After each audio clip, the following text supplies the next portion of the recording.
Assalamu alaikum fam, hope you're doing well. We're continuing our series that we've been doing for way over a year now of the Jehovah's Witness of the Bible. We have gone in order from verse to verse. This is very helpful for theology people like me who want to understand different perspectives and what is actually part of Christianity and what isn't. And if I, in the future, would like to have a very deep philosophical conversation with a Christian, I make sure to study actually what they believe. I know that a lot of people bounce around, they don't really read it, they kind of repeat talking points, but if we do due diligence, going step by step, which is the harder work, which takes more time, it still gives us an edge and to actually be more familiar with the text because you're actually digesting it, reflecting on it, understanding it, comprehending it, and this solidifies it more than just looking at Wikipedia or what other people have said. So with that being said, let's begin. Listen to this as you wash dishes, you brush your cat, whatever it is you're doing. So we're in the Old Testament, and I want you to really pay attention to the Old Testament because it's the same God. A lot of the stories here are still meant for people to learn from, and Christians who mock, deny, reject the Old Testament, I think it's safe to say that they are not really devout Christians, but rather apologizing for their religion. And they've made it into a hippie faith. So, reading Judges, hopefully you will see another side of Christianity that is actually way more to the point of what it actually is than how certain people frame it to be today. So, we are in Judges chapter 19, verse 1. Now it happened in those days that there was no king in Israel, and it came about that a certain Levite was residing for a time in the remotest parts of the mountainous region of Ephraim. In the time he took as his wife a concubine. Oh, look at that. A concubine. From Bethlehem in Judah. So here, a Levite, he's in the mountainous region of Ephraim, and he has a concubine. So there is stories of concubines also in the Bible. And his concubine began to commit fornication against him. Okay, so she cheated. Finally, she went away from him to the house of her father at Bethlehem in Judah and continued there fully for 4 months. Then her husband got up and went after her to speak consolingly to her so as to bring her back. Oh, wow, he must have really liked her because she committed adultery, went to her dad's house, and then he's like, hey, come back. And there were with him his attendant and a couple of his asses, meaning like his donkeys, his mules. So she had with him come into her father's house. When the father of the young woman got to see him, he at once rejoiced to meet him. Look at that. The dad, he knows his daughter's a concubine, and he's happy that the man has come. Interesting. Consequently, his father-in-law, the young woman's father, took hold of him so that he continued to dwell with him 3 days. And they would eat and drink, and he would stay overnight there. Wow. And it came about on the 4th day, when they got up early in the morning as usual, he now rose to go, but the father of the young woman said to his son-in-law, sustain your heart with a bit of bread, and afterward you people may go. So they sat down, and both of them began to eat and drink together. After which the father of the young woman said to the man, come on, please, and stay overnight, and let your heart feel good. When the man rose to go to his father-in-law, he kept begging him so that he stayed overnight there again. When he got up early in the morning on the 5th day to go to the father of the young woman, then said, please take sustenance for your heart. And they lingered until the fading away of the day, and both of them kept eating. Wow, looks like they're having some food. The man now rose to go, he and his concubine and his attendant. But his father-in-law, the young woman's father, said to him, "Look, now the day has declined toward becoming evening. Please stay overnight. Here the day is setting down. Stay here overnight and let your heart feel good." It's kind of creepy. He keeps saying, "Let your heart feel good." What's going on here? "And tomorrow you people must get up early for your journey, and you must go to your tent." However, the man did not consent to stay overnight, but he rose and got on his way, and came as far as in front of Jebus. Okay, Jebus. That is to say, Jerusalem. And with him there were the couple of he-asses saddled up, and his concubine and his attendant. While they were close by Jebus, as the daylight had gotten down considerably, the attendant now said to his master, "Oh, come now, and let us turn aside to this city of the Jebusites, and stay in it overnight." But his master said to him, "Let us not turn aside to a city of foreigners, who are no part of the sons of Israel, and we have to pass as far as Gibeah." Interesting. So it's like foreigners. It's kind of like, don't stay where you're not really gonna mesh with, maybe, where they're no part of the sons of Israel. Interesting. And he went on to say to his attendant, "Come and let us approach one of the places, and we must stay overnight either in Gibeah or in Ramah." Gibeah or Ramah. So they passed along and kept on their way, and the sun began to set upon them when near to Gibeah, which belongs to Benjamin. I think they mean like the tribe of Benjamin, right? Consequently, they turned aside there to go in to stay overnight in Gibeah, and they proceeded to go in and sit down in the public square of the city, and there was nobody taking them into the house to stay overnight. Eventually, look, an old man coming in from his work in the field that evening, and the man was from the mountainous region of Ephraim. Mountainous region of Ephraim. The old man. Where is it? Old man is coming in from the field. And he was residing for a time in Gibeah, but the men of the place were Benjamites. Okay. So the people of the tribe of Benjamin, they're called Benjamites. When he raised his eyes, he got to see the man, the traveler, in the public square of the city. So the old man said, "Where are you going, and where do you come from?"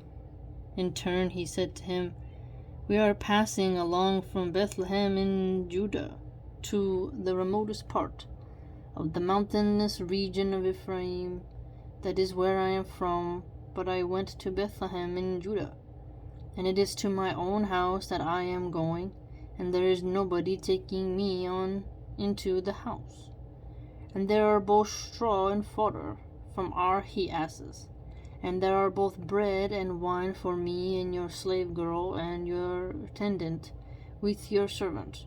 There is no lack of single thing." Oh, wow. Scott, he's balling. However, the old man said, "May you have peace." Interesting. The old man said, "May you have peace. Just let any lack of yours be upon me. Only do not stay overnight in the public square." Don't stay overnight in the public square. Why? Notice there's a staying overnight thing going on.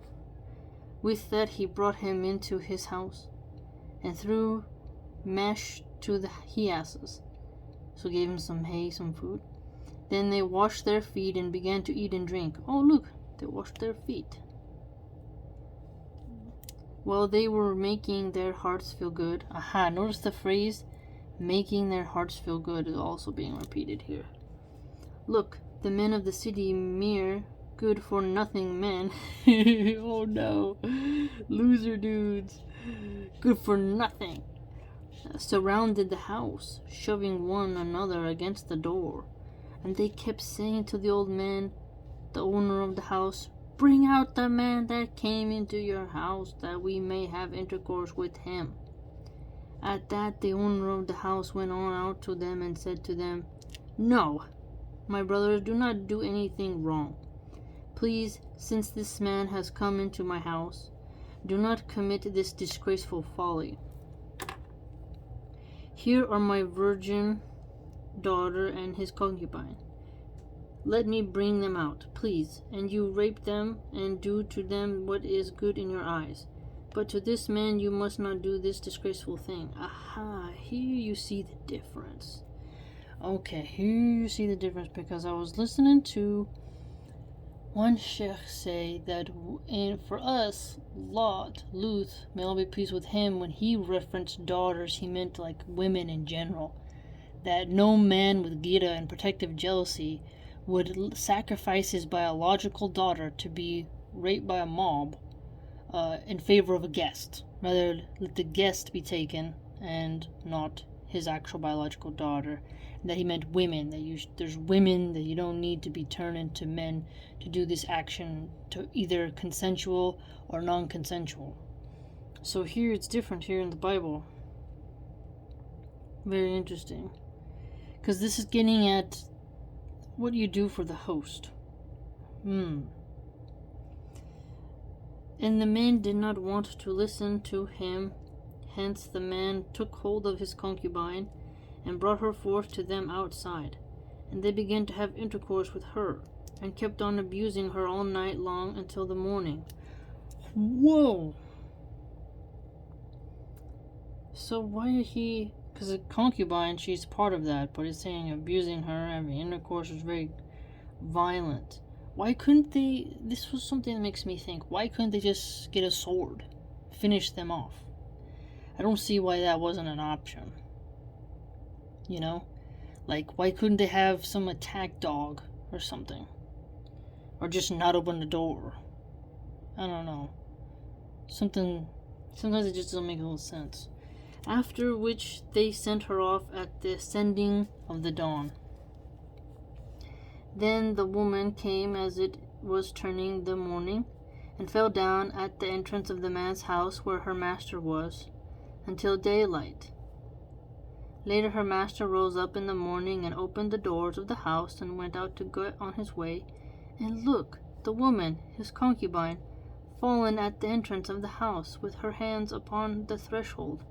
Wow, so she was totally abused all night, and she was sent away in the morning, but she came back with her house, to his house, and was like, hey, so something must be going on, traumatization. So he said to her, "Rise up and let us go." But there was no one answering. At that the man took her upon the ass and rose up and went to his place. So he accepted her back, picked her up and put her up on a donkey. Then he entered his house and took the slaughtering knife and laid hold on his concubine and cut her up according to her bones into 12 pieces. Subhanallah, what? I don't remember that in the Bible. He literally dismembered her.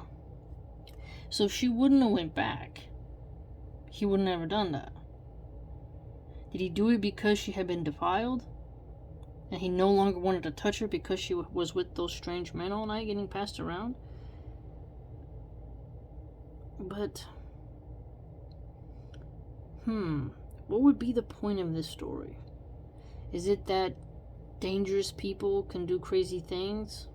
That concubines will always come back? What is it? There's something behind it. And laid on his concubine and cut her up according to her bones into 12 pieces. So this is interesting. There's something behind this number. 12 pieces. 12 tribes of Israel. 12 months in the year. 12 pieces. And sent her into every territory of Israel.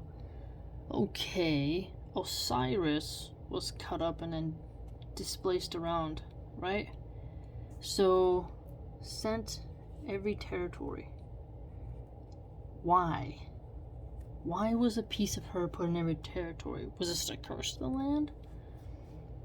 And it occurred that everybody seeing it said, such a thing as this has never been brought about, or been seen from the day that the sons of Israel went up out of the land of Egypt down to this day. Set your hearts upon it, take counsel and speak. Interesting. What would be the reason? So, they were her dad, remember? So, he was a Levite. He was from the remotest region of the Ephraim area. And she was a concubine who did fornicate against him in the previous part, remember? She went to her dad's house. Okay? Then he went to her dad's house, consoled her, convinced her to come back. And then the father kept saying how happy he was to see the guy. So think about it. The dad was happy with this man, but then that man turned around and literally chopped up his daughter. Think about that. And then the dad kept saying, sustain your heart with some bread, stay overnight. And he was trying to maybe soften the guy's heart, maybe. Like, here's some food, be kind to my daughter. Why didn't he say you can't have my daughter? Why is that? Is it something different? I don't know. Why didn't the dad buy her out of slavery? And then remember when he's passing by the city of the Jebusites, and he was asked to stay over tonight, and then he's like, no, we don't want to stay in a part where there's no foreigners, we're not part of the sons of Israel. But he didn't want to stay in a place where there wasn't foreigners, but look what he did to his concubine. And so, that's just strange. So they washed their feet, they're eating and drinking. The old man, he was working in the fields. Then because they were like no good people, mere good for nothing men. They were bad men, and they surrounded the house. And they were trying to get in. The old man pleaded with them. And and they did end up assaulting the women. But why wouldn't he go and take out those men? Why did the concubine get the punishment? Set your hearts upon it, take counsel and speak. This is interesting. So maybe the lesson you get from this is, don't let your daughter become a concubine. Treat your concubines well. Maybe after her mind was broken, he felt he had to dispose of it. I'm not sure. Very interesting, because the section is called Judges. So how would you judge this story? Very interesting.